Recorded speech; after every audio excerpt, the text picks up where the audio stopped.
बिस्मिल्लाहिर्रहमानिर्रहीम। अस्सलाम वालेकुम dear students, welcome to Stars Academy LMS, head office Johar town. आज हम बात कर रहे हैं रिएक्शन काइनेटिक्स की। केमिकल इक्विलिब्रियम हमने लास्ट टाइम मुकम्मल किया, तो रिएक्शन काइनेटिक्स या केमिकल काइनेटिक्स जो है इस पर आज हम बात करेंगे।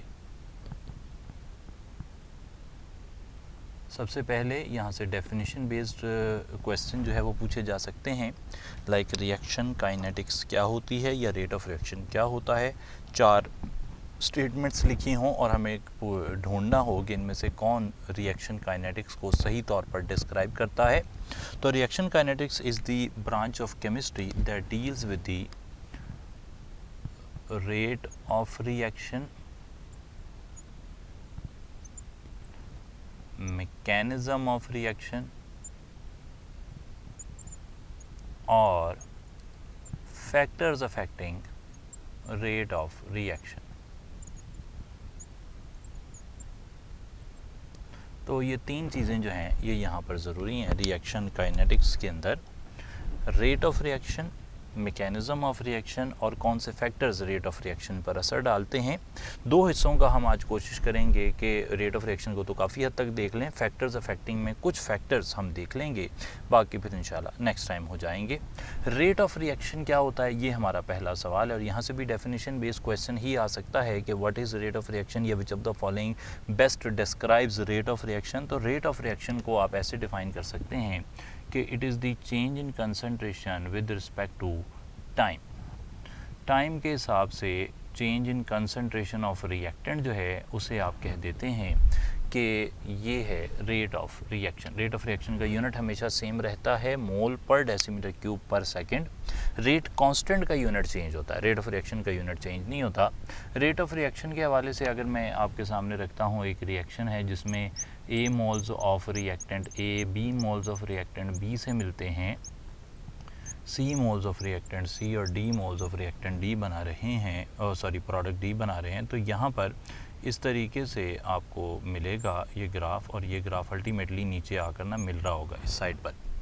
ये वाला कंसंट्रेशन ऑफ प्रोडक्ट को शो करेगा, ये कंसंट्रेशन ऑफ रिएक्टेंट को शो करेगा, यहाँ पर कंसंट्रेशन है, यहाँ पर टाइम है, इस तरह का ग्राफ होगा और ये ग्राफ ना अल्टीमेटली नीचे आके मिल रहा होगा। अगर ये ग्राफ कभी भी नीचे ना आ रहा हो तो इसका मतलब है ये रिवर्सिबल रिएक्शन का ग्राफ है, लेकिन कभी ना कभी अगर रिएक्टेंट की कंसंट्रेशन 0 हो रही है ग्राफ में तो फिर ये इर्रिवर्सिबल रिएक्शन। रिएक्शन काइनेटिक्स के अंदर ना जो आप रिएक्शंस देखते हैं वो इर्रिवर्सिबल रिएक्शंस होते हैं, या फिर आप उन्हें कहते हैं कि वो डायरेक्ट रिएक्शंस होते हैं। ठीक है ना जी बात, तो डायरेक्ट रिएक्शंस होते हैं। अच्छा जनाब, तो अब ये जो रिएक्शंस हैं ये वाले इनके लिए ग्राफ मैंने आपके सामने रख दिया। ये पॉइंट कंप्लीशन को शो कर रहा है और आप देख सकते हैं कि delta C over delta T को आप कह सकते हैं वाई एक्सिस को एक्स एक्सिस से डिवाइड किया है, इसे स्लोप भी कहते हैं। ये भी याद रखना है, इसे स्लोप कहते हैं। और ये भी याद रखना है कि रिएक्शन काइनेटिक्स में जो रेट ऑफ रिएक्शन है इसको डिटरमिन करने के लिए we deal with law of mass action, and according to law of mass action the rate at which a reaction proceeds is directly proportional to the concentration of reactants raised to power equal to coefficient in balanced chemical equation। इसे solve कर लेता हूँ तो rate जो है वो equal आ जाएगा K into concentration of A into concentration of B। ठीक है जनाब, तो अब यहाँ पर आप देख सकते हैं कि स्टार्ट में कंसंट्रेशन ऑफ रिएक्टेंट ज़्यादा है तो रेट ऑफ रिएक्शन ज़्यादा होगा या फिर आप कह सकते हैं स्लोप हायर होगी। तो इस तरह आपको सवाल पूछ सकता है कि slope at the start of reaction higher होती है, इसका क्या मतलब होता है। तो आप कहेंगे कि स्टीपर होती है। तो स्लोप स्टीपर का मतलब ये है कि वहाँ पर change in concentration with respect to time ज़्यादा हो रही है, चेंज इन कंसंट्रेशन ज़्यादा हो रहा है विद रिस्पेक्ट टू टाइम, तो इसका मतलब है कि रेट ऑफ रिएक्शन ज़्यादा है। अच्छा जनाब, अब यहाँ से आपको अगली बात जो मैं बता रहा हूँ वो ये है कि अगर आप यहाँ पर कंसंट्रेशन ऑफ रिएक्टेंट्स को यूनिटी कर देते हैं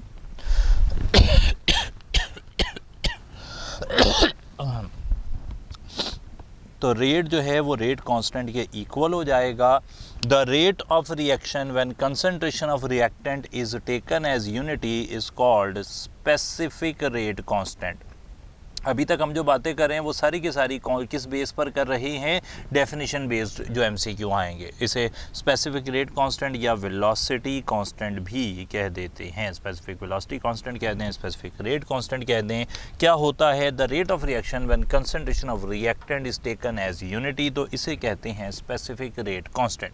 यहाँ से एक और बात भी हमें पता होनी चाहिए कि रेट ऑफ रिएक्शन दो टाइप का होता है। उनका कंपैरिजन देख लेते हैं। उनमें से किसी भी एक के बारे में ऐसे आ सकता है कि which of the following statement is true with respect to instantaneous rate of reaction, which of the following is true with respect to average rate of reaction. तो वो स्टेटमेंट्स मैं आपके सामने रख देता हूँ। वो क्या स्टेटमेंट्स हैं? एक होता है जी instantaneous rate of reaction, RINS।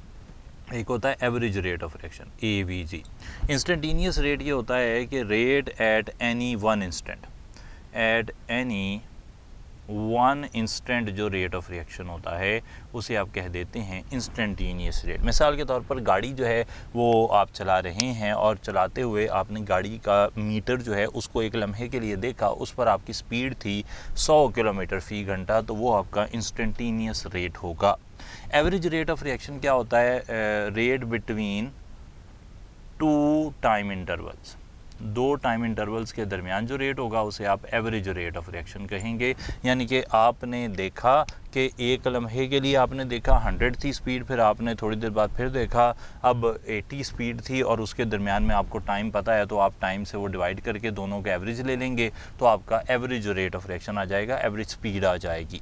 अच्छा, इंस्टेंटेनियस रेट ऑफ रिएक्शन जो है ये आपने याद रखना है कि जब रिएक्शन स्टार्ट होता है, जब रिएक्शन स्टार्ट होता है तो इंस्टेंटेनियस रेट ऑफ रिएक्शन जो है वो एवरेज रेट ऑफ रिएक्शन से ज़्यादा होता है।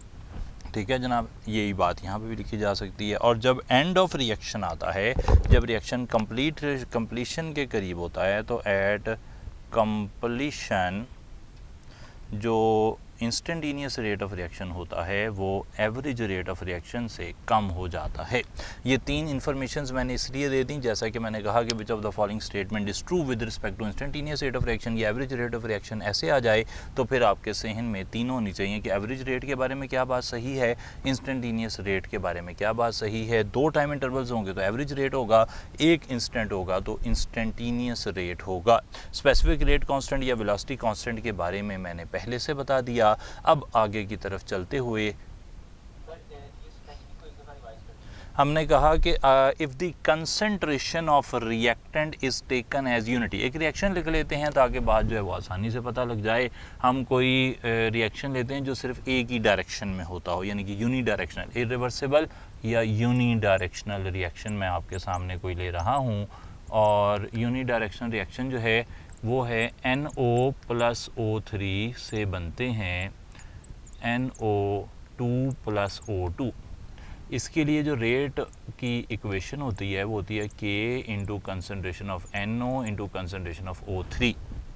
अब यहाँ पर अगर मैं ऐसे कह देता हूँ, if the concentration of NO moles per decimetre cube of NO वो भी 1 ले लिया जाए और कंसंट्रेशन ऑफ ओजोन भी 1 ले ली जाए, तो जो रेट ऑफ रिएक्शन है वो रेट कांस्टेंट के इक्वल हो जाएगा। इसे आप कहेंगे कि this is the specific rate constant. ठीक है जनाब, बात पता लग गई।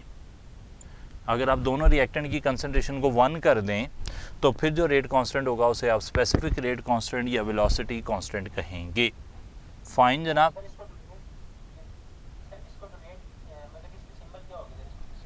कुछ भी नहीं, ऐसे ही लिखना, rate is equal to K, बस यही लिखना है और तो कुछ नहीं लिखना।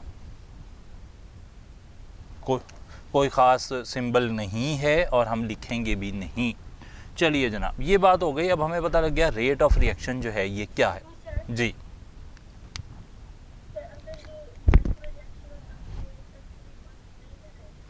अच्छा, स्पेसिफिक रेट कांस्टेंट जो है ना वो ये जो रिएक्शन काइनेटिक्स है, दो चैप्टर हम पढ़ते हैं, दो यूनिट हम पढ़ते हैं। एक केमिकल इक्विलिब्रियम का पढ़ते हैं। केमिकल इक्विलिब्रियम में रिवर्सिबल रिएक्शन होते हैं। रिवर्सिबल रिएक्शंस के अंदर हम रेट कांस्टेंट पर ज़्यादा बात नहीं करते बल्कि उसकी जगह हम Kc पर ज़्यादा बात करते हैं। जबकि जो रिएक्शन काइनेटिक्स है it deals with uni direction reaction, और यहाँ पर हम जो K होता है रेट कांस्टेंट उस पर ज़्यादा बात करते हैं। तो अगर ऐसे कहा जाए कि वहाँ पर आपने स्टार्ट में 1 मोल लिया था, तो ये गारंटी नहीं है कि जब वो रिएक्टेंट से प्रोडक्ट बनेगा, प्रोडक्ट से वापस रिएक्टेंट बनेगा, तो वहाँ पे कंसनट्रेशन ऑफ रिएक्टेंट हमेशा 1 ही रहेगी, वहाँ पे कोई गारंटी नहीं है। तो इसलिए वहाँ पे ये टर्म इतनी ज़्यादा फ़ायदेमंद नहीं रहती। यहाँ पर ये एक्सक्लूसिवली रेट कांस्टेंट को डील करता है रिएक्शन काइनेटिक्स का यूनिट, और इक्विलिब्रियम कांस्टेंट को डील करता है केमिकल इक्विलिब्रियम का यूनिट। तो फिर अगर हमने इसकी बात करनी होगी तो हम काइनेटिक्स में ही आएंगे। कुछ बात पता लगी जी? ये सेपरेशन बाय साइंटिस्ट है। साइंटिस्ट ने अपनी आसानी के लिए रेट कांस्टेंट को केमिकल काइनेटिक्स में रखा हुआ है और केसी को केमिकल इक्विलिब्रियम में रखा हुआ है। ओके जी बात, चलिए आगे चल जी।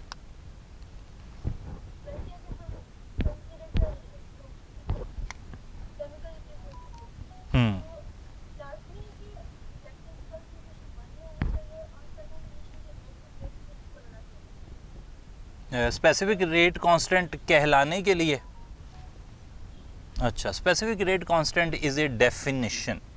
सही है जी, डेफिनेशन के अकॉर्डिंग तो अगर कंसंट्रेशन 1 होगी तभी आप इसे स्पेसिफिक रेट कांस्टेंट कह सकते हैं, वरना नहीं कह सकते। तो डेफिनेशन जब आप किसी चीज़ के बनाते हैं ना, तो उसमें कुछ चीज़ों को आप वेरिएबल्स को ख़त्म करते हैं, कुछ कांस्टेंट वैल्यू रखते हैं, फिर आप कहते हैं कि जनाब अब ऐसे होगा। जैसे मोलर वॉल्यूम, मोलर वॉल्यूम कहने के लिए आपको पहले टेम्परेचर भी स्पेसिफाई करना है, प्रेशर भी स्पेसिफाई करना है।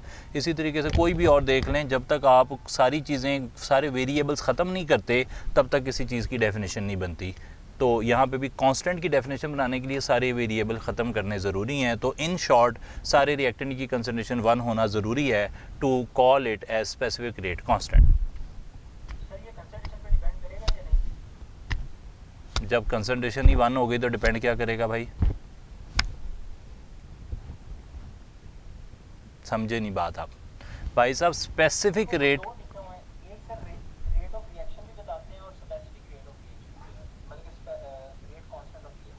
एक रेट कांस्टेंट है, एक स्पेसिफिक रेट कांस्टेंट है। रेट कांस्टेंट भी कांस्टेंट होता है, स्पेसिफिक रेट कांस्टेंट भी कांस्टेंट होता है।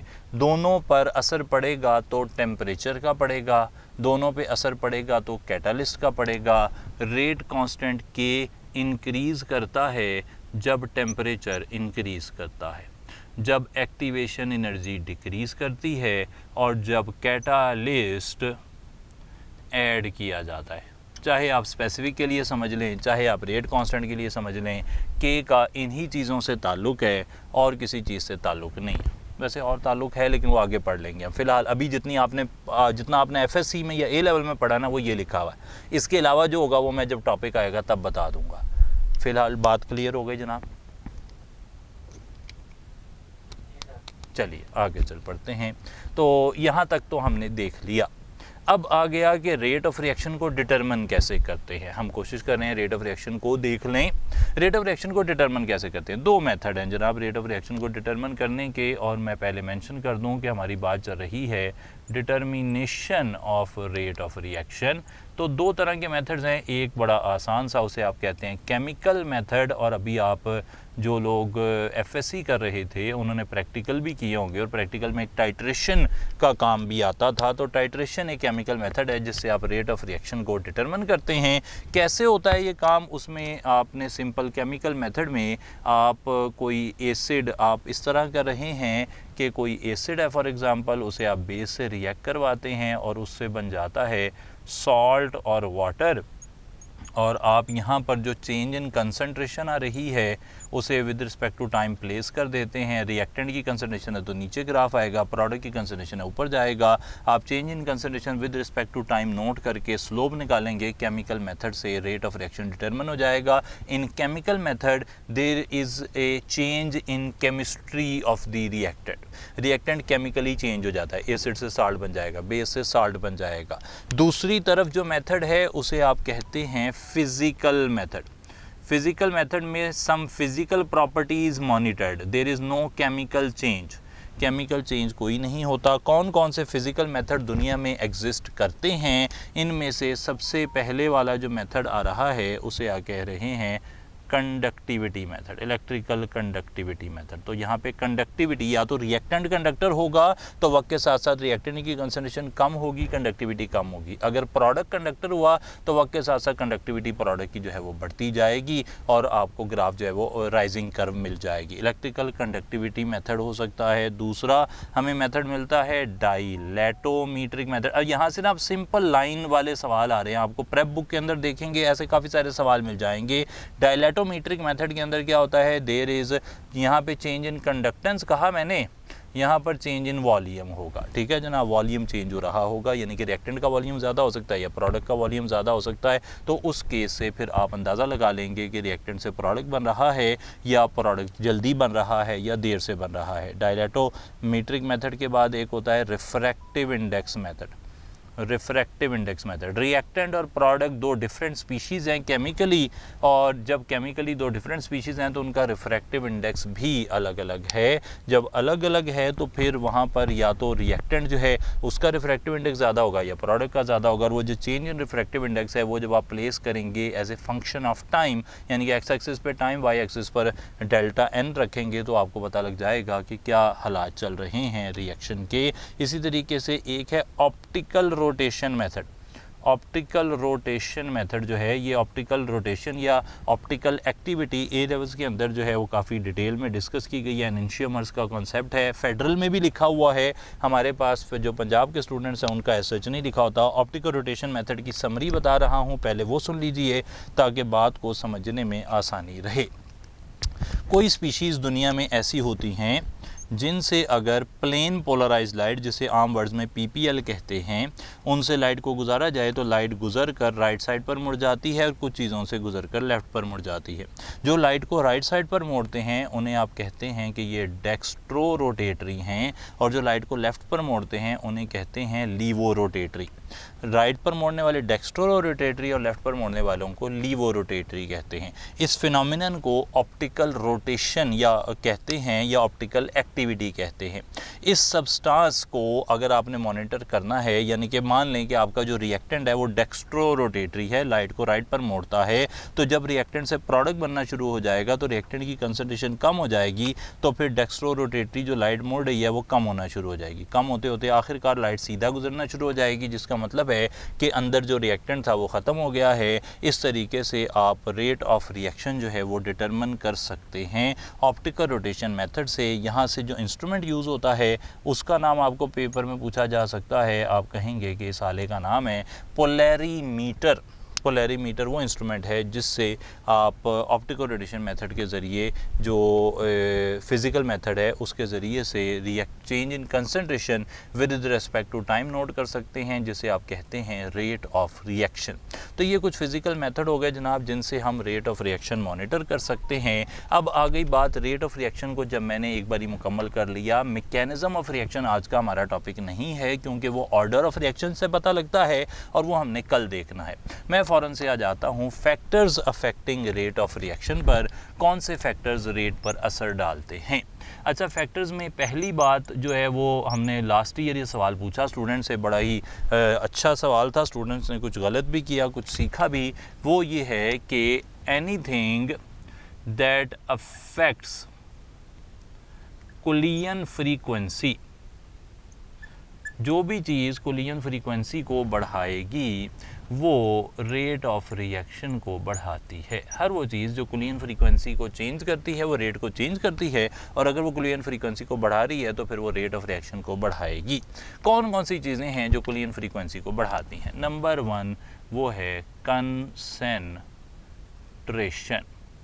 ठीक है जनाब, कंसंट्रेशन जो है, अगर हमने क्या पढ़ा लॉ ऑफ मास एक्शन के अकॉर्डिंग, रेट जो है is directly proportional to concentration of reactant. जितनी रिएक्टेंट की कंसंट्रेशन ज़्यादा होगी उतना रेट ऑफ रिएक्शन ज़्यादा होगा। Very simple. तो पहला तो हमने कंसंट्रेशन का इफेक्ट देख लिया कि अगर रिएक्टेंट की कंसंट्रेशन ज़्यादा होगी तो रेट भी ज़्यादा होगा।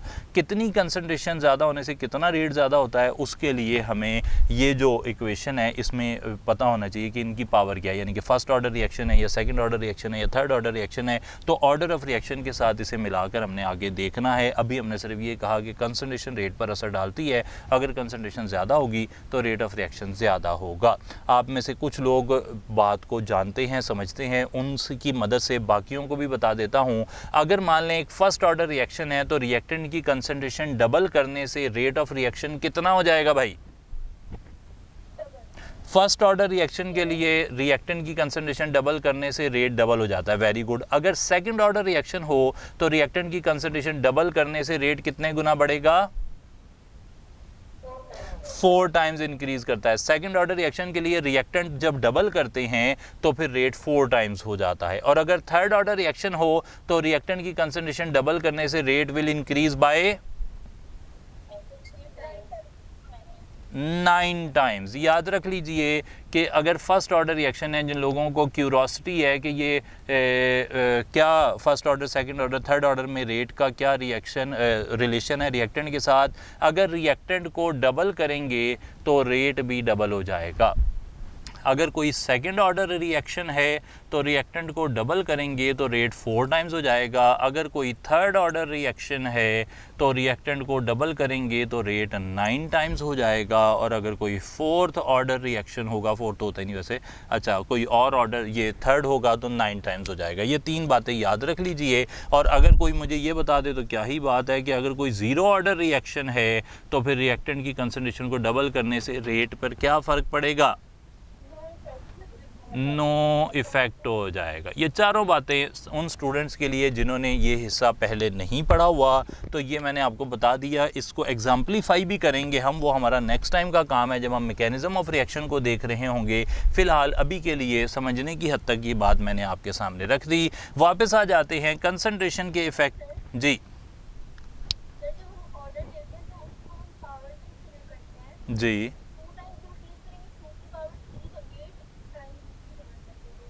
नहीं, अगर सेकंड ऑर्डर की बात कर रही हैं, अच्छा थर्ड ऑर्डर की बात कर रही हैं, आपने कंसंट्रेशन को डबल कर दिया। कंसंट्रेशन को डबल करने से रेट ऑफ रिएक्शन कितने टाइम्स इंक्रीज करेगा? 2 की पावर 3 करेगा। अच्छा देख लेते हैं। Rate is equal to K into concentration of A into concentration of B का स्क्वायर। आपने जो कंसनट्रेशन है उसको कर दिया 2 टाइम्स कर दिया, डबल कर दिया, हर एक की कंसनट्रेशन डबल कर दी। बात तो सही है, पावर लिखाएंगे और जब आप डबल कर रहे हैं, पहले 2 थी, फिर आपने 2 को मल्टीप्लाई बाई 2 कर दिया, ये 4 हो गया। 2 की पावर 3 कर दें और 2 की पावर 3 कर दें, 8 64 हो गया। ये तो 9 टाइम्स बन, कितना ये 8 टाइम्स बन रहा है, 9 टाइम्स बन रहा है भाई? बता दो ज़रा, बाकी किसी को याद है तो।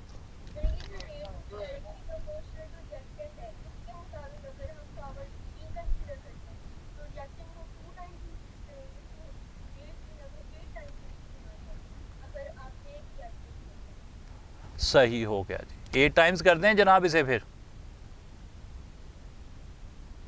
देख लेंगे, इसे चेक कर लेंगे, 8 है या 9 है चेक कर लेंगे, कोई मसला नहीं।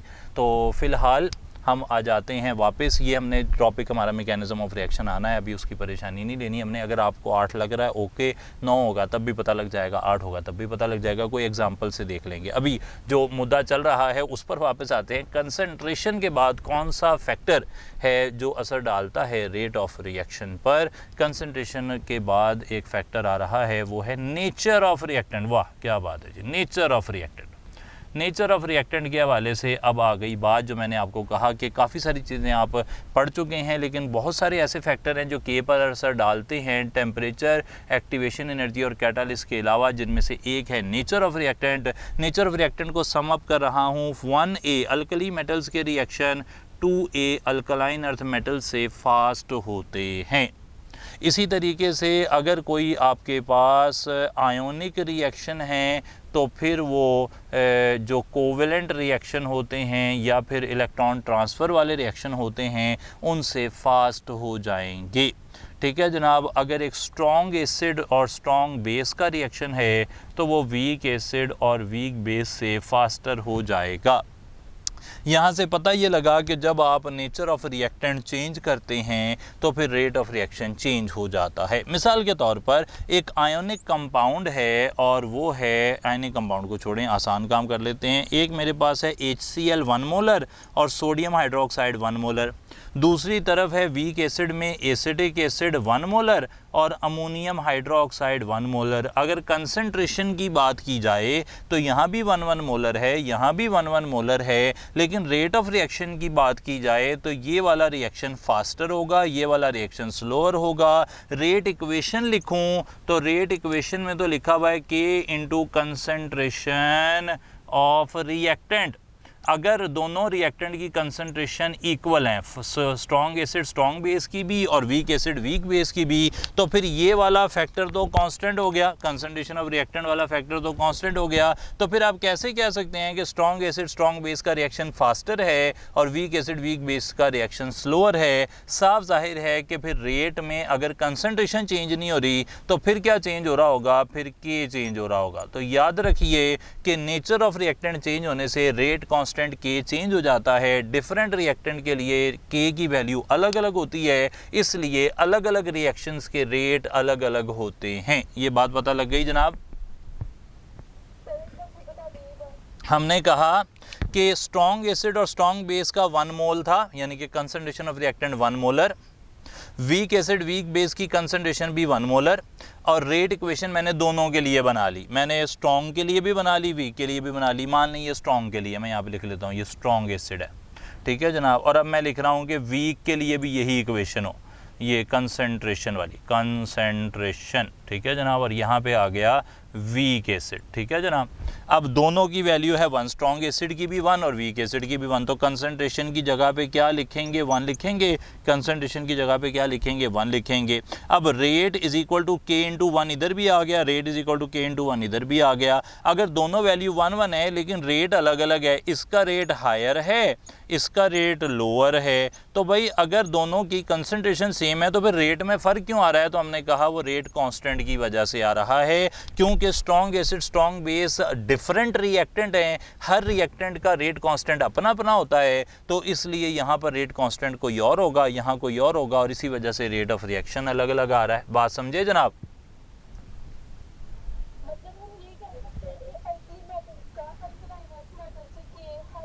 जी बिल्कुल सही है, रिएक्टिविटी ज़्यादा है उनकी, उनका रेट कांस्टेंट के ज़्यादा होगा, बिल्कुल सही, ऐसा कह सकते हैं। और कोई बात जनाब? आगे चलते हैं, आगे चलते हैं जनाब। ये बात आपने बड़ी अच्छे तरीके से एक्सप्लेन की। आगे चलते हुए तीसरा फैक्टर जो असर डाल रहा है रेट ऑफ रिएक्शन पर वो है सरफेस एरिया। ये बड़ा आसान है, सबको ही पता है कि एक बड़ा सारा ब्लॉक हो और 2 छोटे छोटे ब्लॉक हो जाएं और कुछ पेबल्स हो जाएं, ये सब मैग्नीशियम के हों, तो HCl के साथ किसका रेट ऑफ रिएक्शन फास्टर होगा? 1 का, 2 का, 3 का? 3। उसके बाद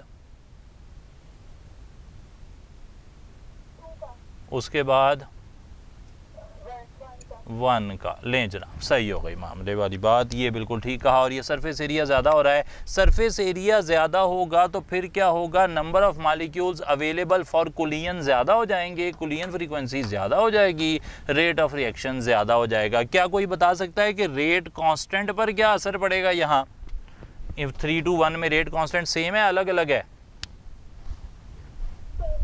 सेम है जी। रेट कांस्टेंट अभी तक जिन चीज़ों पे डिपेंड करता है वो है टेम्परेचर, एक्टिवेशन एनर्जी, कैटालिस्ट और नेचर ऑफ रिएक्टेंट। आगे चलते हैं, एक और चीज़ पर भी मामला जो हैं वो डिपेंड कर सकते हैं, और वो है चौथा फैक्टर जो रेट ऑफ रिएक्शन पर असर डालता है, एंड दैट इज़ लाइट।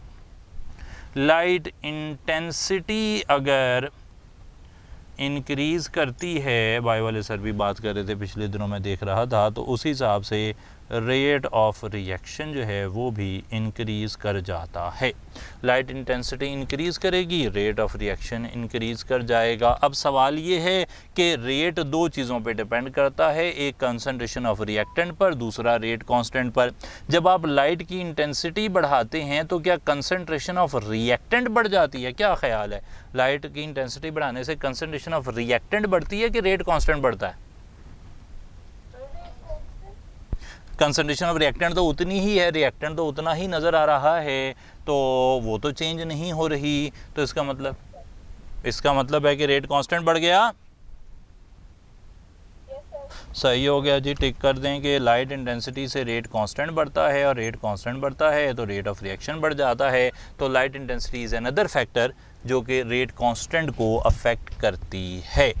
ये हो गई जी 4 बातें। 5वीं बात है टेम्परेचर का इफेक्ट। वो फिलहाल हम नहीं कर रहे क्योंकि उसके साथ आर्हीनियस इक्वेशन का भी हल्का सा टच है, मतलब बहुत ज़्यादा नहीं हमने देखना। वो आर्हीनियस इक्वेशन सिलेबस में नहीं है, लेकिन उससे वो जो इक्वेशन है अगर हमें वो पता हो तो उससे हमें काफ़ी फ़ायदे हो जाते हैं। तो आज की बात फ़िलहाल टेम्परेचर के अलावा यहाँ फैक्टर्स अफेक्टिंग तक हमने सारा पढ़ लिया। कल की बात करेंगे टेम्परेचर की, एक्टिवेशन एनर्जी की, और अगर वक्त मिला, जगह बची, तो मैकेनिज्म ऑफ रिएक्शन को भी देखेंगे इंशाल्लाह। आज के हवाले से कोई सवाल है तो बता दीजिए।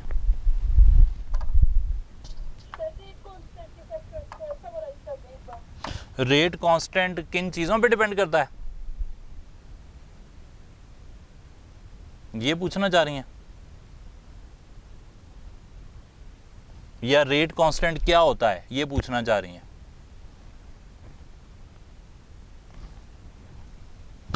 कहाँ गई थी?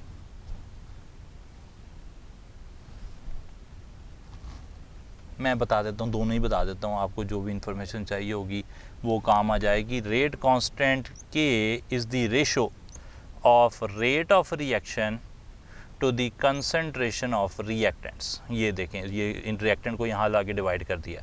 Rate constant is the ratio of rate of reaction to the concentration of reactant. Rate constant is affected by many things, जैसे टेम्परेचर बढ़ाने से रेट कांस्टेंट बढ़ता है, एक्टिवेशन एनर्जी कम करने से rate of reaction rate constant बढ़ता है, catalyst डालने से आमतौर पर रेट कांस्टेंट बढ़ता है। इसी तरीके से हमने कहा कि नेचर ऑफ रिएक्टेंट चेंज होने से रेट कांस्टेंट के चेंज हो जाता है, और लाइट इंटेंसिटी जब बढ़ती है तो भी रेट कांस्टेंट चेंज हो जाता है। ये सब बातें मैंने कहीं। और किसी का कोई सवाल है तो बता दीजिए, वरना आज का लेक्चर ख़त्म होगा जी।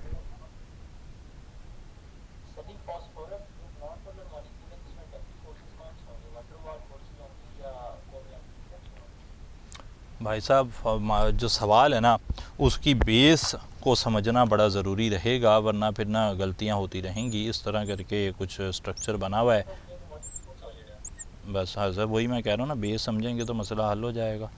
1 2 3 4 ऐसे करके ना फास्फोरस का मालिक्यूल है, और ये मालिक्यूल दूसरे फास्फोरस के मालिक्यूल के साथ जुड़ा हुआ है, वो जो आप कह रहे हैं लंदन डिस्पर्शन फोर्सेस के साथ, और ये जो आपस में है इन्हें कोवलेंट बॉन्ड कहते हैं। तो इसमें तो दोनों ही फोर्सेस हैं, ठीक है।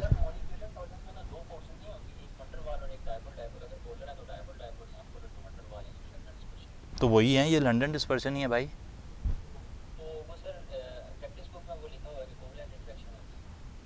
With in the molecule covalent है, between the molecule London dispersion है। सवाल में देखें वहाँ पे विद इन लिखा हुआ है या बिटवीन लिखा हुआ है जी। तो बस फिर फास्फोरस एटम्स के दरमियान तो कोवलेंट बॉन्ड ही है भाई। सवाल को समझना जो है वो उसमें ना अंग्रेज़ी का भी है ना थोड़ा थोड़ा टच, अंग्रेज़ी की क्लास भी ध्यान से पढ़नी पड़ेगी, फिर ही बात बनेगी। चलिए ओके जी, छुट्टी करते हैं, अल्लाह जी।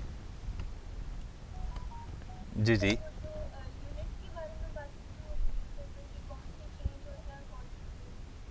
यूनिट, अच्छा हाँ, वो मैंने कहा था जनाब, रेट ऑफ रिएक्शन का यूनिट हमेशा यही रहता है मोल पर डेसीमीटर क्यूब पर सेकंड। चाहे ज़ीरो ऑर्डर रिएक्शन हो, फर्स्ट ऑर्डर रिएक्शन हो, second order, third order, pseudo order, whatsoever, negative order, rate of reaction का यूनिट हमेशा सेम रहेगा। जो चेंज होता है वो रेट कांस्टेंट का यूनिट चेंज होता है, और रेट कांस्टेंट का यूनिट ऐसे निकालते हैं, ऐसे जी। कैसे वो मैं बता रहा हूँ, ये हमारा साथ साथ जो है वो चलता रहता है कुछ सिस्टम। मोल पर डेसीमीटर क्यूब की पावर 1 - n पर सेकेंड। ये हैं रेट कांस्टेंट का यूनिट निकालने का तरीका। यहाँ पर n ऑर्डर ऑफ रिएक्शन है, आप 0 फर्स्ट सेकंड थर्ड सब ऑर्डर रिएक्शंस के लिए रेट कांस्टेंट के यूनिट इस फार्मूले से निकाल सकते हैं। फाइन जनाब जी। लैटिस एनर्जी को बॉन्ड एनर्जी कह सकते हैं, क्रिस्टल एनर्जी कह सकते हैं, बॉन्ड एनर्जी नहीं कह सकते।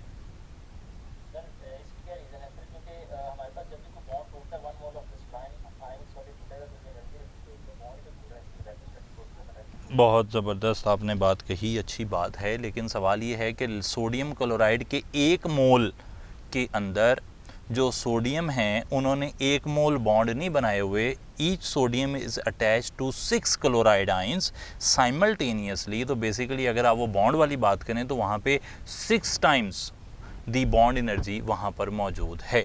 तो लैटिस एनर्जी का कंसेप्ट क्रिस्टल को तोड़ने के लिए है, इस वजह से इसे क्रिस्टल लैटिस एनर्जी या खाली क्रिस्टल एनर्जी कहा जाता है। जबकि bond energy exclusively covalent compounds के 1 mole bonds of a particular type तोड़ने के लिए होती है। मिसाल दे देता हूँ, आइडिया क्लियर हो जाएगा। अगर आप कहते हैं कि मीथेन से एक कार्बन और 4 हाइड्रोजन बनाए तो ये बॉन्ड तोड़े हैं, तो ये बॉन्ड एनर्जी है, तो ये बात गलत हो जाएगी, क्योंकि यहाँ पे 4 कोवलेंट बॉन्ड हैं।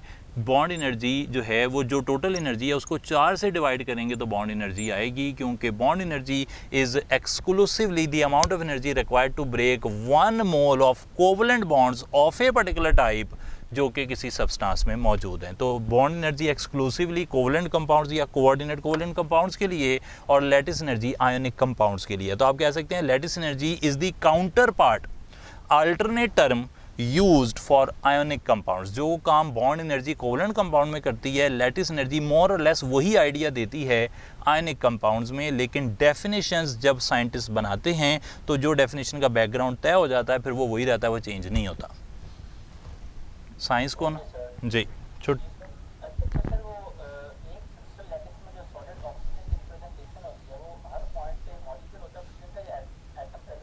मालिक्यूलर सॉलिड्स जनाब जब भी सॉलिड फॉर्म में जाएंगे तो जो मालिक्यूल होगा वो हर लैटिस पॉइंट पे मौजूद होगा। अगर ऑक्सीजन है तो O2 होगा, वाटर है तो H2O होगा, ग्लूकोज है तो C6H12O6 होगा। एटलीस्ट 4 सवाल हमने प्रैक्टिस बुक में इस तरह के डाले हुए हैं जो ये बताते हैं कि हर लैटिस पॉइंट पे एक पूरे मालिक्यूल का होना लाजमी है। तो ठीक है,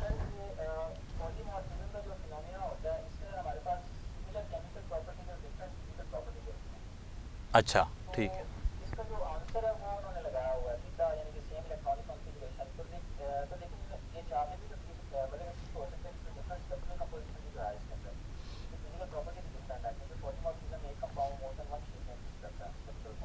प्रैक्टिस बुक की बात कर रहे हैं, सवाल की सेंस देख लें। सवाल की सेंस के हिसाब से अगर आपको चार्ली बेहतर लगता है और आपका उसके पास सॉलिड प्रूफ है तो आप चार्ली लगा लें। की में मसला हो सकता है, कोई बड़ी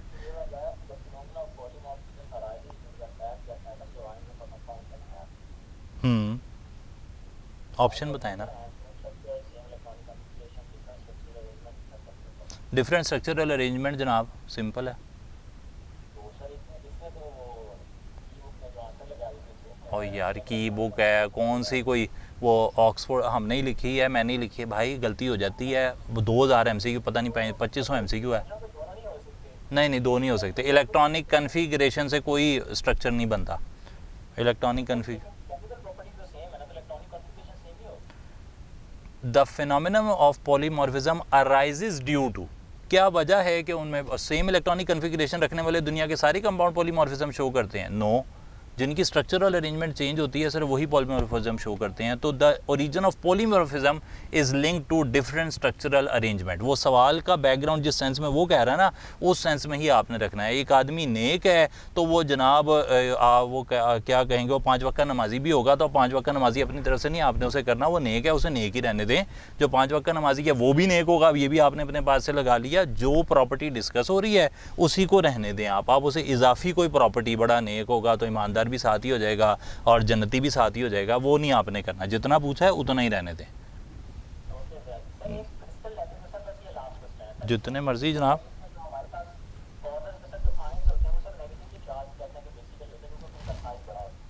यार ये ना कहानी है, ये आपको कहानी सुना दी है, ये रॉन्ग नंबर है, ऐसी कोई नहीं बात। फिर मैं आपको एक बारी ना बाकी सब लोगों के लिए भी बता दूं, किसी और ने भी पिछली बारी वो आइस के स्ट्रक्चर में ना कोई वो इंटरनेट का स्क्रीनशॉट भेज दिया था। जनाब बात ऐसे है कि जो केमिस्ट्री आप पढ़ते हैं वो इंतहाई बेसिक केमिस्ट्री है, जिसे सिंपलीफाई किया गया है आपकी समझ में आने के लिए।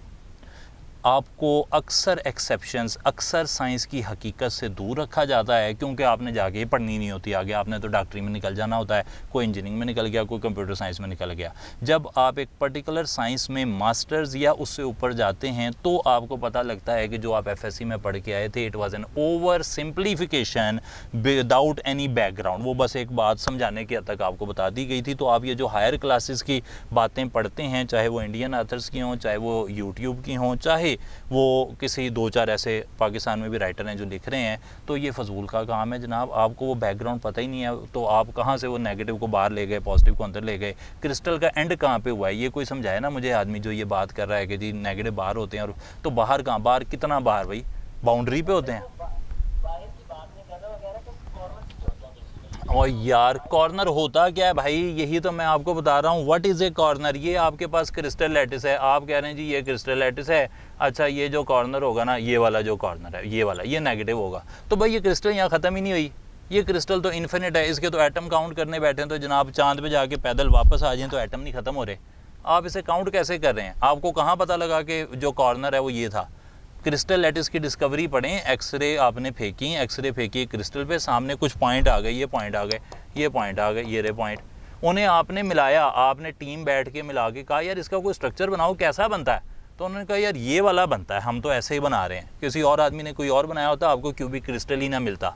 एक्सरे डिफ्रैक्शन तो पढ़े ना, अब एक्सरे डिफ्रैक्शन ही नहीं पता। मैं फिर से कहूँगा, जो ऐसी बातें जो आपके जो कैलिबर है उससे ऊपर की हैं, उनको बिला वजह करके कोई फ़ायदा नहीं है, टाइम ज़ाया करके कोई फ़ायदा नहीं। डॉक्टर बनो आराम से।